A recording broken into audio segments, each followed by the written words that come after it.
Salut les gars, c'est le Baraka RC. Donc voilà, ça sera un petit tuto sur comment choisir son cerveau, hein.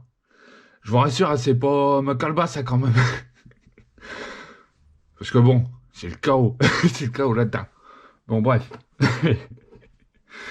Donc voilà. Une chose qu'il faut retenir à propos des cerveaux, c'est que là, on a ici au niveau des spécificités. Donc là ici, c'est un par exemple. Je vais prendre n'importe... Là, ici, c'est n'importe quel cerveau. Ici, on a une tension de 6 volts. Donc là, ici, on a les performances sur une tension de 6 volts. À côté, sur le 7 volts 4. Donc déjà, première chose à vérifier, c'est si notre récepteur est capable de supporter le 7 volts 4.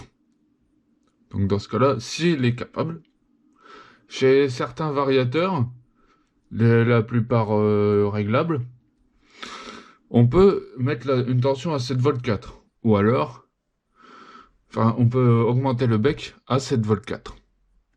Ou alors, sinon, on peut brancher directement une batterie de réception là-dessus en 7 volts 4. Notamment pour les thermiques. Donc sinon, après, il branche une batterie de 6 volts. Sinon, ça reste globalement à 6 volts. Donc voilà. On a le speed ici, donc pour 60 degrés, on a 0,10 secondes, c'est-à-dire que le cerveau il parcourt 60 degrés en 0,10 secondes. On a ici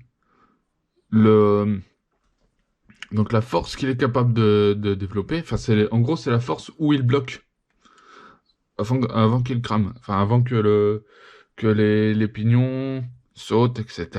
Avant qu'il y ait des soucis. Donc et après là ici on a le poids du cerveau. Donc voilà, ça c'est les bases à retenir. Également aussi la dimension. On est en 40,7 en millimètres sur 20. Donc 40,7 que je me rappelle bien en longueur, largeur. En largeur, il fait 20,5 mm. Et en épaisseur, 38,5 mm. Donc là ici, on va prendre... on a également plusieurs types de cerveaux suivant son gabarit. Donc là ici, c'est le cerveau standard, de taille de standard. Qu'on est c'est un cerveau qu'on trouve régulièrement sur tous les RTR. Donc c'est le cerveau le plus répandu, le cerveau mécanique, hein. Donc il y a aussi les cerveaux méga, les cerveaux low profil, des mini cerveaux. Là comme exemple, tiens, je vais vous montrer.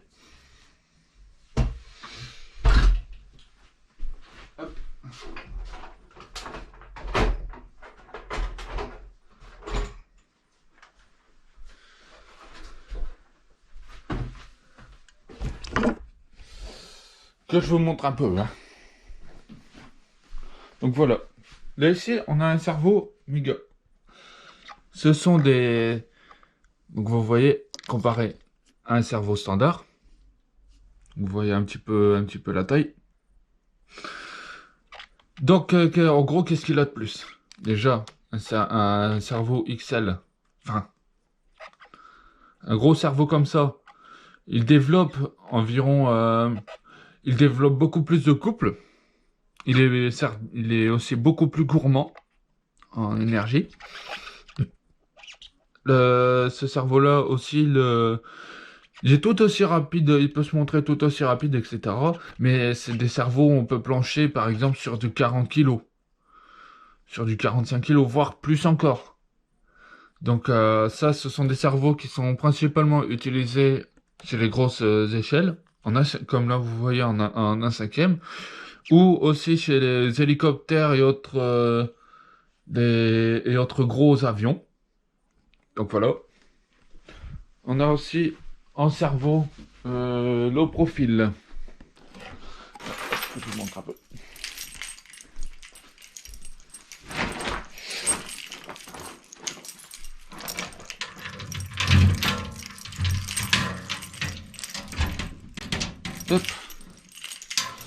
Attendez, hein. Je vous sors ça. Comme ça, au moins, vous aurez des exemples. Au moins à voir. Voilà. Je vais mettre au clair. Là, je vais bien vous remettre là. Voilà.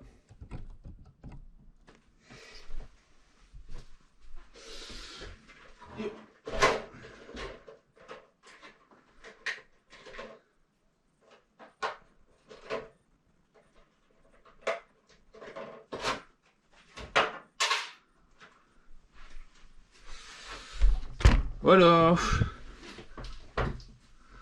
Donc là, pareil, on a un cerveau normal, mais ici, la différence, c'est la motorisation. C'est-à-dire que c'est un cerveau qui n'a pas un moteur à charbon là-dedans, mais c'est un moteur qu'on appelle coreless. Parce que si mes souvenirs sont bons, c'est un peu comme le cerveau brushless. Voilà. Mis à part que là, c'est une fusion entre le brushless et le charbon. Voilà. En un mot, c'est ça. Donc, c'est-à-dire que le cerveau charbon, lui, il fonctionne avec sur son arrière.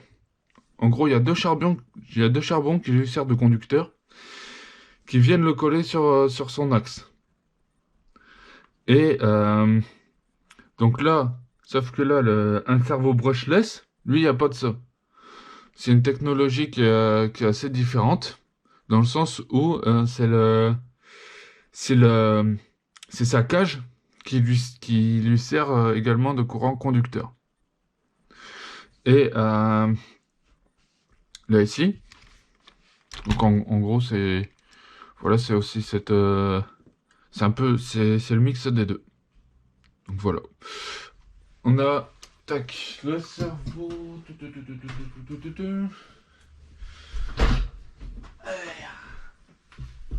Hop. Tac. Tac.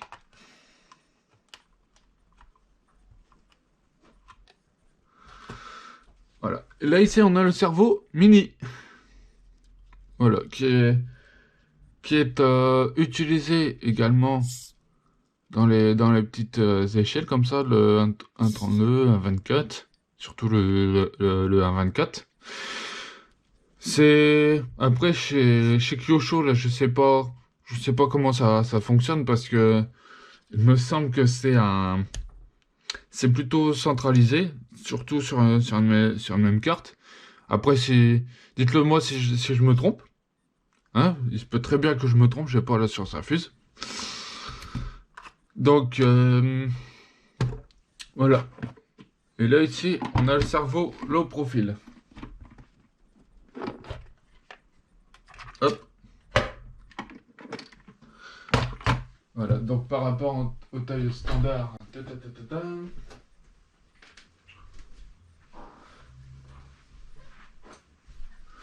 Donc, vous voyez là, on est sur un cerveau de taille standard. Voilà. Et là, ici, c'est un low profile. Tac. En gros, c'est la même chose. Mis à part que celui-ci, il y a des dimensions un petit peu plus courtes. Voilà. En gros, où est-ce qu'on utilise les low profils? Donc, pareil, on utilise principalement chez des châssis en 1/10. Mais ce sont des cerveaux qu'on met sur des châssis où il n'y a vraiment pas beaucoup de place. Par exemple, les F1. Pourquoi? Parce que justement, ils prennent beaucoup moins de place. On les met aussi chez certains tout-terrain, hein, parce que des fois, ils ont même pas la place pour mettre le récepteur, etc. C'est utilisé également chez les motos, également pour bref et aussi les pancars. Enfin bon, les pancars c'est un peu spécial aussi. C'est utilisé partout et là où on n'a pas forcément beaucoup de place. Donc voilà. Mais aussi, ce sont des cerveaux qui ont à peu près les mêmes performances que les cerveaux standards. On peut en trouver pareil, ça dépend de ce que vous voulez, hein. On peut en trouver, ça peut même pas commencer à 25 euros. Ça peut être jusque 120 balles, voire plus encore. Ça dépend de ce que vous avez besoin. C'est, si, par exemple, on part chez du 1/8, donc là, ce sont plus des cerveaux standards. Si on fait de la piste, il va falloir des cerveaux à la fois rapides et puissants. C'est-à-dire que ce sont des cerveaux qui coûtent quand même un petit peu beaucoup cher. Donc, mais à part ça, si on veut faire par exemple en loisir, on n'est pas obligé de prendre un foudre de guerre non plus. Ce que je vous conseille aussi, c'est en ce qui concerne le poids maximum que le cerveau il peut tirer, c'est d'abord vous référer au poids de votre engin. On va dire par exemple sur Maobao, elle fait 4 kilos batterie comprise. Et dans ce cas-là, je conseille bah, allez, un cerveau à 17 kilos. Hein. Et aussi sur le deux roues motrices, sur le truc en deux roues motrices, là aussi j'ai un cerveau de 10 kilos, alors que l'engin, il fait à peu près 2,5 kg à tout péter. 2,5 kg avec la batterie, toujours batterie comprise. L'un cinquième, ici, euh, il fait 15 kilos. Après, j'ai un cerveau qui fait à peu près, je sais pas combien ce qu'il fait exactement, mais enfin bon, il est noté 24 kilos. Personnellement, j'en doute fort. Et aussi, vous référez par rapport à l'utilisation que vous voulez en faire. En tout terrain, le cerveau, lui, il va prendre quand même pas mal cher en un dixième. Donc, il va falloir forcément un cerveau avec un plus fort couple que les voitures de piste. Par contre, les voitures de piste, elles, comme elles ont pas beaucoup d'à-coups, comme il n'y a pas beaucoup de... comment dire? Comme il n'y a pas beaucoup de choses qui pourraient leur faire obstacle, principalement, comme ici, ce sont des cerveaux qui font 4,5 kg, voire 5 kilos. Par contre, ce sont des cerveaux qui sont extrêmement rapides, parce que ils sont sur des surfaces qui adhèrent fort. Forcément, sur piste, quand tu mets un moteur, on va dire en 6000 kV, avec une batterie 2S, forcément, il va falloir le cerveau qui suit derrière. Donc, il va falloir un cerveau extrêmement rapide. Et donc voilà. Ensuite, ouais.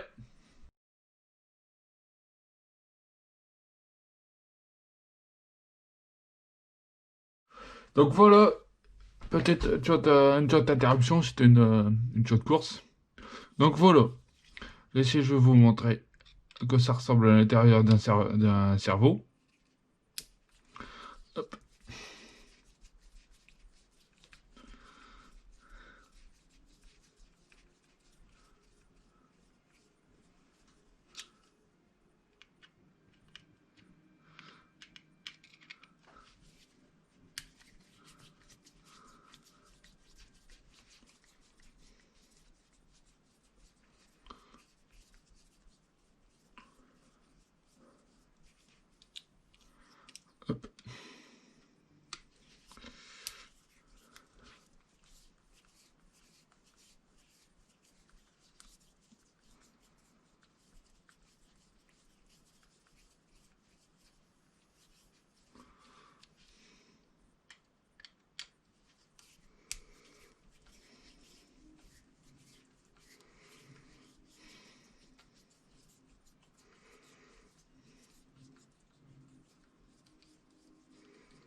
là ici, voilà.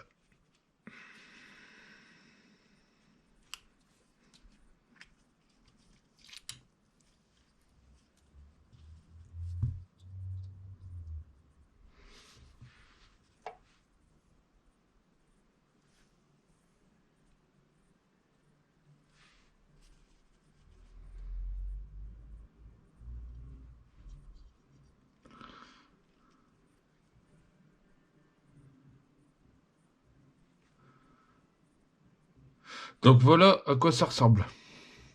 À l'intérieur d'un cerveau. Là ici vous avez... Alors, attendez, hop. Voilà, comme ça, au moins, on y sera mieux.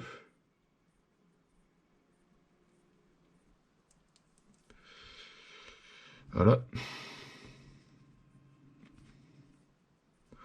Donc, que ce soit même en pignon titane, en pignon métal ou même pignon plastique, ici, comme ici.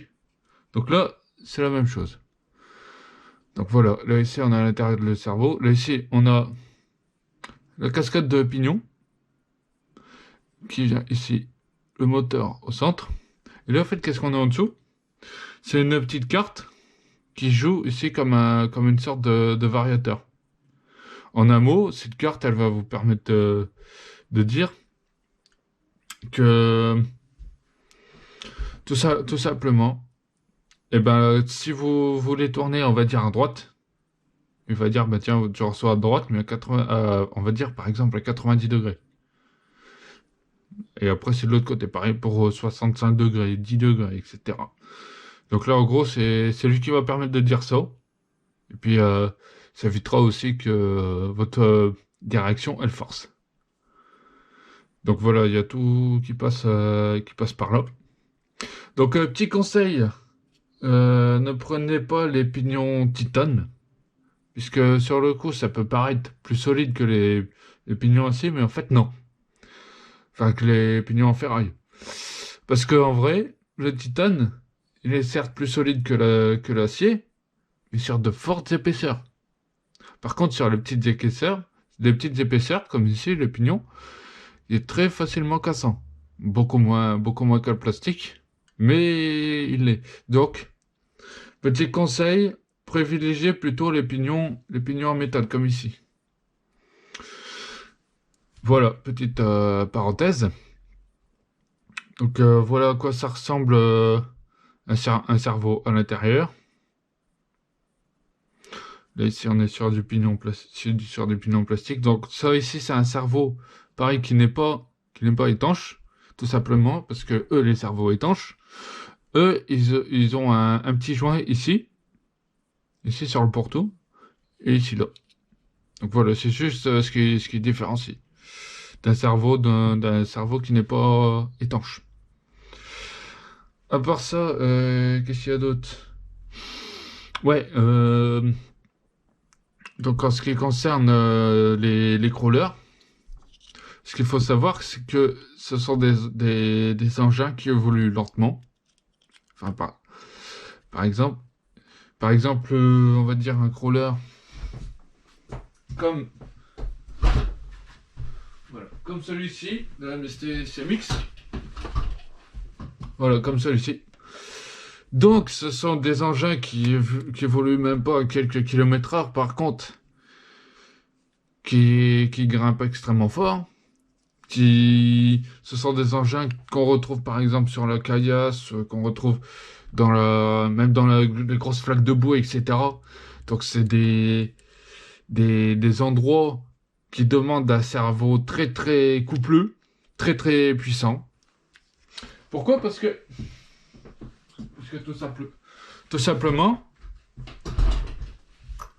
quand votre direction, on va dire, vous avez votre véhicule par exemple dans la boue, votre direction pour garder le cap, elle est obligée de forcer un petit peu. Pareil, si vous voulez faire droite gauche, pareil, il faut que le cerveau il soit assez couplé pour bouger de la boue. Il faut qu'il soit très très coupleux pour manœuvrer l'engin parce que ce sont des terrains qui sont extrêmement durs, surtout pour la direction. C'est pourquoi on voit sur les crawlers des couples qui sont à 30-35 kilos, voire plus encore. Après, ça dépend de votre terrain. Moi, j'ai par exemple sur le MST CMX, j'ai mis c'est un 15 kilos. Parce que avec le poids de l'engin, ça suffit amplement. Pareil avec ce que j'affronte, vous le verrez sûrement sur la chaîne. C'est pas des grosses mares de boue, c'est pas non plus de la grosse pierre, etc. Des choses qui demandent énormément de couple. Donc pour l'instant, ça va. Si je peux mettre un cerveau plus coupleux, je le ferai. Mais pour l'instant, petit conseil, euh, tout simplement, finissez votre cerveau avant d'en changer un. Sauf si celui-ci n'est vraiment pas assez coupleux, on va dire pour faire tourner l'engin. Donc voilà, petit conseil. Parce que ça peut revenir assez cher. Tout simplement parce que, comme vous l'avez vu, c'est suivant la technologie du cerveau, etc. Tout qui a été de tout qui a été utilisé, suivant aussi votre propre utilisation. Donc faites bien attention. Pareil, si vous voulez un cerveau, quand je parle de cerveau étanche, c'est pas des cerveaux vraiment vraiment étanches. On va dire que c'est plus des cerveaux qui résistent plus euh, à l'éclaboussure. Et ce qu'il faut savoir également, enfin, petit conseil, si vous voulez vraiment le rendre étanche, plongez-le un petit peu dans le plastidip. Et puis ensuite, vous mettez la corde, etc. Une fois que le plastidip est sec. Et puis après, hop, vous le tournez, tout simplement, parce que le plastidip, en gros, c'est une sorte de couche de plastique liquide qui, une fois raffermie, et ben en un mot, ça vous fera une couche de plastique entièrement étanche. Donc voilà, c'est un petit conseil. Pareil, c'est pareil aussi pour le variateur. C'est exactement la même chose. Donc voilà. Si ça vous a plu, n'hésitez pas à mettre un petit pouce bleu, n'hésitez pas à vous abonner, mettre la petite cloche, etc. Allez, à la prochaine.